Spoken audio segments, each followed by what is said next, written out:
Bonsoir à tous. Donc ce soir, nous allons parler d'une question que m'ont posée mes élèves en cours, puisque vous savez que je forme des gens en astrologie et j'ai une collègue en fait qui forme aussi en ultra débutant. Donc de quoi on va parler? On va parler de l'entrée de Pluton, Uranus, Neptune, Jupiter et Saturne dans un signe du zodiaque. Alors évidemment, on ne va pas prendre toute l'amplitude qu'on peut apporter, j'allais dire, dans un cours complet d'astrologie, j'allais dire malheureusement, mais bon, voilà, on a un format qui est plus petit, mais je voulais vous expliquer quand même que ça a un impact, parce que ça revient aussi beaucoup sur des commentaires et des questions. Alors déjà, sachez que quand une planète trans-saturnienne, donc Pluton, Uranus ou Neptune, ou une planète sociale, Jupiter et Saturne, rentre dans un signe du zodiaque, c'est-à-dire change de signe, donc arrive, par exemple Saturne vient d'arriver dans le signe du Bélier, par exemple Jupiter va arriver dans le signe du Lion à partir de juillet je crois, Neptune vient d'arriver dans le signe du Bélier, Uranus va arriver le 26 avril dans le signe du Gémeaux et Pluton est arrivé l'année dernière dans le signe du Verseau. Donc dès qu'une de ces planètes-là arrive dans un signe, qu'est-ce qui se passe? La totalité des planètes qui se trouvent dans ce signe, donc si vous avez Mercure, si vous avez le Soleil, si vous avez la Lune, si vous avez l'ascendant, si vous avez le nœud nord, le nœud sud, tout ce que vous avez dans ces signes se trouve impacté. Donc je vais vous expliquer en quoi précisément il y a un impact et comment ça se passe. Alors ce qu'on peut dire aussi, mais ça c'est un petit peu plus avancé comme astrologie, c'est que à chaque fois, il y a d'autres signes qui se trouveront impactés et je vais en parler aussi. Donc nous allons parler aussi bien, j'allais dire, en astrologie cosmique qu'en astrologie individuelle, c'est-à-dire quelles énergies globales au niveau général et quelles énergies s'appliquent à chaque personne. Donc à la fois un effet dans un signe et donc l'effet aussi sur les planètes qui sont dedans. Donc quand Pluton arrive dans un signe, en fait, il arrive et il disloque complètement ce signe. C'est-à-dire qu'au niveau cosmique, on se retrouve avec une énergie, si vous voulez, qui va commencer par faire ressortir tous les mauvais aspects pendant environ 10 ans de ce signe. On est au niveau cosmique. Donc là, Pluton, si vous voulez, fait ressortir les particularismes et les nationalismes en Verseau, c'est-à-dire qu'il renforce la particularité. Et dans un deuxième temps, c'est-à-dire à peu près à mi-cycle, dans 7-8 ans maintenant, qu'est-ce qui va se passer? Eh bien, en fait, il va renforcer le régional, le local, le partage, l'humanisme, en fait, le partage entre les uns et les autres. Mais d'abord, on commence par manger notre pain noir. Ça, c'est l'arrivée de Pluton dans le signe du Verseau. Alors, quel effet pour les gens qui ont des planètes en Verseau? Ça veut dire qu'il y a une dislocation, qu'il y a une très grande difficulté, si vous voulez, parce qu'il y a plusieurs buts, plusieurs choses, énormément, j'allais dire, de multiplicité, énormément de mouvements qui se met en œuvre, c'est-à-dire qu'il y a une tendance, d'une certaine manière, à une accélération et à une déstructuration de l'arborescence que vous avez pu mettre en place. C'est-à-dire que vous avez une logique rationnelle dans votre manière, on va dire, de construire votre vie, et cette logique rationnelle, elle est complètement défaite pour les planètes qui sont là. Ça veut dire que, par exemple, si vous avez Mars en Verseau, Mars, même si c'est à la fin du Verseau, même si c'est au 29e degré du Verseau, ça veut dire que dès l'arrivée de Pluton dans le signe du Verseau, vous allez avoir tendance à courir 50 lièvres à la fois, plus savoir quoi prioriser, c'est-à-dire que ça va faire du Verseau plus sur la manière d'agir. Donc ensuite de ça, quand on a Pluton qui va passer exactement sur une planète, ça s'appelle un transit, donc ça fait en fait un événement précis pour la personne, mais par contre, tant que, on va dire, vous avez une planète comme Pluton qui est dans un signe, en l'occurrence dans le Verseau, qu'est-ce que ça veut dire? Ça veut dire que tout le territoire du signe du Verseau est modifié. Ça veut dire aussi que quand vous avez une maison, donc tout le monde a une maison dans le signe du Verseau, il y a un territoire concret, c'est-à-dire qu'il y a un domaine de votre vie qui va être disloqué, qui va tout à coup, si vous voulez, se mettre dans tous les sens, qui va s'accélérer, qui va subir énormément de perturbations, énormément de changements, énormément d'accélération. Qu'est-ce qu'on peut faire? Ne pas résister. C'est-à-dire qu'il faut comprendre que c'est comme une évolution cosmique et une évolution planétaire. Donc nous sommes planétaires dans le sens terrestre, vous voyez. Donc on est obligé, si vous voulez, de subir ce changement. C'est un peu comme un changement climatique, si vous voulez. C'est comme si vous me disiez, moi je veux pas en fait qu'il fasse plus chaud ou qu'il pleuve pas. Oui, je suis désolée pour vous, mais il va falloir s'adapter. Donc en fait, si vous voulez, c'est une adaptation continuelle Donc en fait, ce que vous devez savoir, c'est quelle maison est majoritairement en Verseau dans votre thème. Donc c'est un petit peu compliqué, mais il faut arriver à voir, vous comptez les degrés, et en fait, vous pouvez savoir que cette maison-là, elle est très impactée, très impliquée dans une transformation globale, dans un changement global dans votre vie. C'est-à-dire que c'est un petit peu comme si tous les buts associés à cette maison se transformaient, y compris les planètes. Donc, deuxième... Alors, j'ai oublié une chose. Donc, ce qui veut dire, si vous voulez, que tous les gens qui ont des planètes en Lion vont subir, en fait, le Pluton en Verseau d'une manière indirecte, mais d'une manière très complexe, puisque ça va leur perturber tout leur but. Et tous les gens qui ont des planètes en air, c'est-à-dire dans le signe du Gémeaux ou de la Balance, vont aussi subir une grande transformation de leur être. Bien. Deuxième planète cosmique, donc transsaturnienne, c'est Uranus qui arrive dans le signe du Gémeaux à partir du 26 avril 2026 et qui va y rester une petite dizaine d'années. Je ne vais pas vérifier les dates, mais globalement, il y reste quand même 8-9 ans environ. Bien, alors, qu'est-ce qui va se passer avec cet Uranus qui arrive en Gémeaux? Uranus arrivant en Gémeaux, si vous voulez, c'est un Uranus. Alors déjà, Uranus, il a, une attitude complètement différente de Pluton. Pluton, il modère, il change complètement la logique sociétale. Uranus, en fait, il nous donne des espèces d'obsessions. Vous voyez, Uranus en Taureau, alors j'ai beaucoup aimé l'obsession d'Uranus en Taureau, c'était l'écologie, c'est-à-dire les petits gestes, tout le monde voulait cultiver des carottes, tout le monde voulait être autosuffisant, tout le monde avait envie de réutiliser les paquets de coton et ainsi de suite. Je fais pareil, moi aussi j'ai adoré Uranus en Taureau, c'est pas du tout critique, c'est juste un fait. Maintenant Uranus en Gémeaux, il va être fou dingue de technologie. Eh ben oui, avec l'IA, on a compris, les robots, donc tout le monde va vouloir son robot, alors là pas moi, tout le monde va vouloir son IA, oui pourquoi pas. En tout cas, si vous voulez, il y a une irruption dans la vie quotidienne, si vous voulez, d'une dimension ultra technologique. Alors attention, ça ne veut pas dire que le fait de cultiver ses carottes, Uranus en Taureau, va partir. Pas du tout. On va cultiver nos carottes avec les robots. Voilà, en fait, si vous voulez, à chaque fois, ça fonctionne par adjonction. Donc ça, c'est Uranus en Gémeaux d'un point de vue cosmique et général. Maintenant, je vous rappelle que dès que Uranus rentre en Gémeaux, en fait, au tout début d'un signe, toutes les planètes que vous pouvez avoir en Gémeaux, plus le territoire que vous avez en Gémeaux, va subir quoi? Va subir en fait un vent de jeunesse. Vous voyez, c'est-à-dire c'est une espèce d'accélération, mais très différente de Pluton.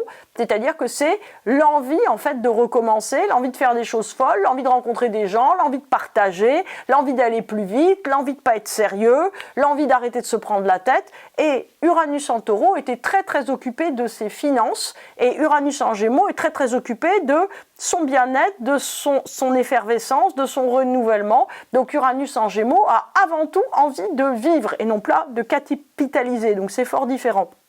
Donc quel effet pour les êtres humains? Vous voyez bien que les êtres humains, en fait, ils vont en avoir ras-le-bol, notamment des guerres, ils vont en avoir ras-le-bol d'être sérieux, ils vont en avoir ras-le-bol de penser à leur retraite, de toute façon ils vont se dire mais ça se trouve on n'en aura pas, ou ceux qui sont à la retraite ils vont se dire restons-y et soyons contents, tant que ça dure, etc., etc. Si vous voulez, en fait, il va y avoir une perte de croyance, si vous voulez, sur le côté implacable du temps. Vous voyez, un petit peu comme si tout à coup, les gens qui ont 70 ou 80 ou 90 ans vont se dire « Non mais attends, si je veux, en fait, je fais le tour du monde en patin à roulettes, quoi. » En fait, il n'y a pas de problème, on a envie de vivre et on se donne un effet, on se donne les moyens de cette vie. Donc Uranus en Gémeaux, si vous voulez, va enlever le côté sérieux et pesant de l'existence pour aider les gens, j'allais dire, à retrouver une sorte de joie de vivre. Alors, toutes les planètes qui sont, d'une certaine façon, dans, voyez, le signe du Gémeaux pour vous,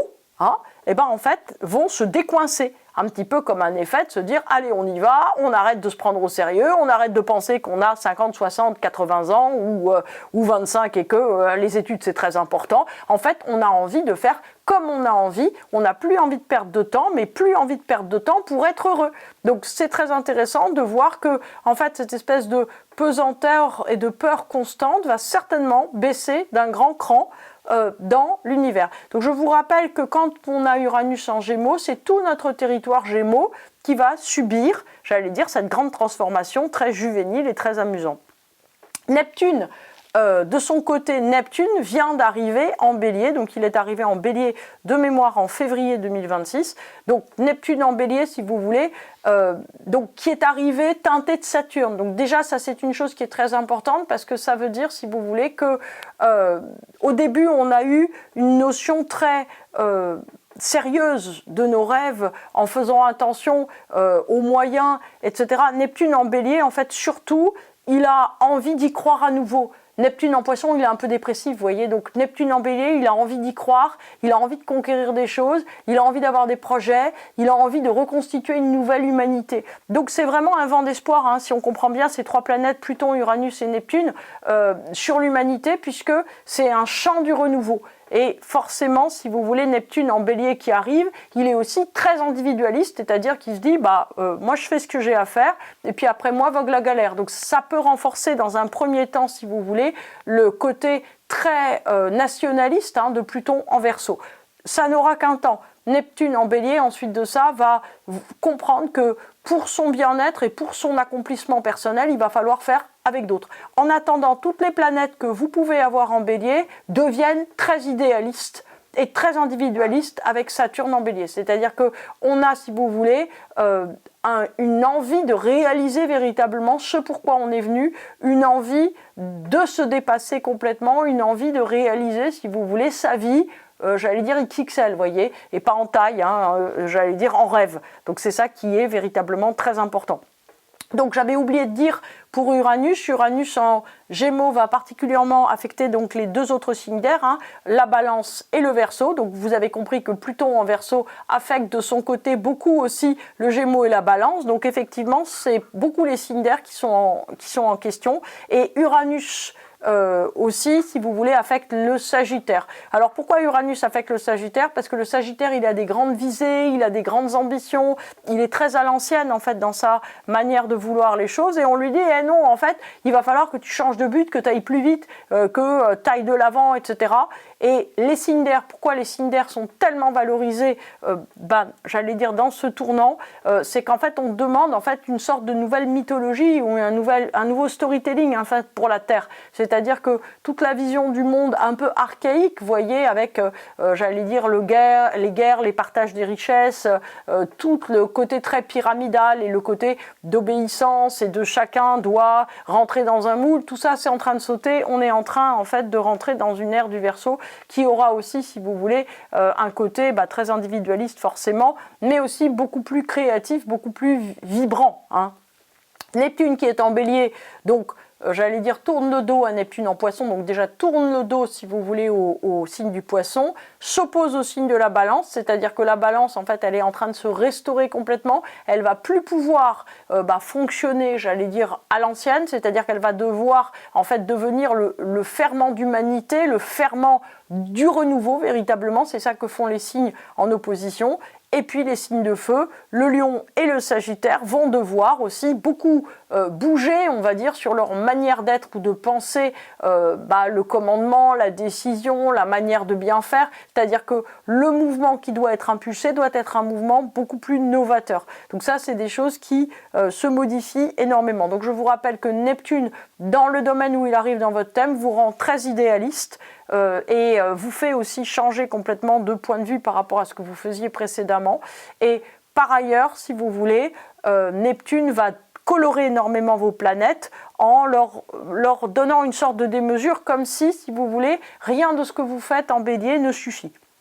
Donc maintenant Jupiter et Saturne, ce sont deux planètes sociales, donc c'est très différent puisque les trois planètes cosmiques, Pluton, Uranus et Neptune, arrivent, vous voyez, j'allais dire de l'énergie cosmique et elles arrivent sur les structures individuelles, c'est-à-dire nous en fait, les individus, alors que Jupiter et Saturne, si vous voulez, montent des structures individuelles pour créer une espèce de monde commun, vous voyez, de monde de partage qui est la structure sociale en fait de notre existence, en fait à tous. C'est-à-dire que Jupiter et Saturne, vous n'avez pas un Jupiter et un Saturne dans votre thème, c'est pas à vous en fait Jupiter et la Saturne, c'est comment vous rejoignez les autres, comment en fait vous créez communauté avec les autres, comment vous avez un but avec Saturne qui va être un but pour et par les autres. C'est-à-dire que, en fait, moi ça me fait rire quand les gens me disent « Ah ouais, mon Jupiter », mais non, en fait, vous n'avez pas de Jupiter sans les autres. C'est-à-dire que le Jupiter est forcément communautariste, puisqu'il construit une image de soi dans la communauté, exclusivement dans la communauté. C'est-à-dire que, en fait, on ne peut pas, par exemple, avoir confiance en soi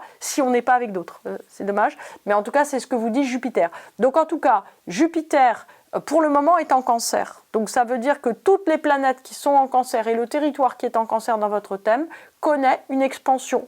C'est moins fort, bien sûr, que les planètes transsaturniennes, mais quand même. Et à partir de juillet, il rentrera en Lion. Ça veut dire que c'est un territoire qui connaîtra un côté flamboyant, vainqueur, et qui va faire la différence pour vous. Alors, comme on a Neptune qui rentre en Bélier et qui fait un trigone naturel au Lion, ça va être véritablement, j'allais dire, un Jupiter très très très idéaliste aussi, vous voyez, qui va venir pendant un an, donc entre juillet 26 et juillet 27. Donc s'il y a des gros égos qui nous gouvernent, bah, ça peut faire, si vous voulez, une sorte de démesure ambiante. Saturne, de son côté, qui vient d'arriver en Bélier, donc va donner lui aussi, il est en signe de feu. Donc déjà, dans les thèmes individuels, Saturne, en fait, il donne l'envie d'y arriver, l'envie de se dépasser, l'envie de faire plus, donc dans le territoire Bélier, c'est-à-dire l'envie de se donner les moyens de faire ce qui est véritablement à faire et de hiérarchiser, c'est très important, puisque Saturne en Bélier, si vous voulez, il est très logique, très rationnel et très impulsif. Donc Saturne fonctionne avec Neptune, va fonctionner avec Jupiter en Lion. Donc ça veut dire qu'il y a une opiniâtreté, un caractère extrêmement déterminé des gens qui va se mettre en place. Donc on arrive à partir globalement de juillet, puisqu'il manque Jupiter là. À partir de juillet, en fait, on arrive en fait dans un renouveau global avec presque en fait que des énergies de feu et d'air. Donc air plus feu. Bah, ça peut faire un brasier, vous voyez, ça peut faire un truc qui s'enflamme, mais ça peut faire aussi, si vous voulez, quelque chose qui, tout à coup, aille de l'avant et fasse quelque chose de complètement prodigieux. Donc, comment faire, en fait, pour que les choses tournent bien au niveau, j'allais dire, terrestre, au niveau global, au niveau, vous voyez, politique. En fait, dans nos vies, dans chacune de nos vies, en fait, on doit donner la bonne direction à ces projets, à cet enthousiasme, à l'envie, en fait, de se déployer et de faire quelque chose d'énorme. Il faut savoir aussi que le vent attise la flamme, hein, donc ça veut dire qu'il y a quelque chose d'extrêmement puissant qui peut se mettre en place, et donc, j'allais dire, je compte sur vous, on compte tous les uns sur les autres pour que ça se déploie le plus possible.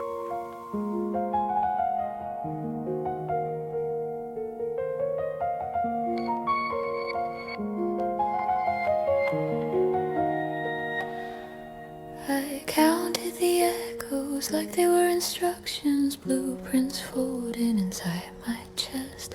Every hallway bent into a question, every answer failed the stress.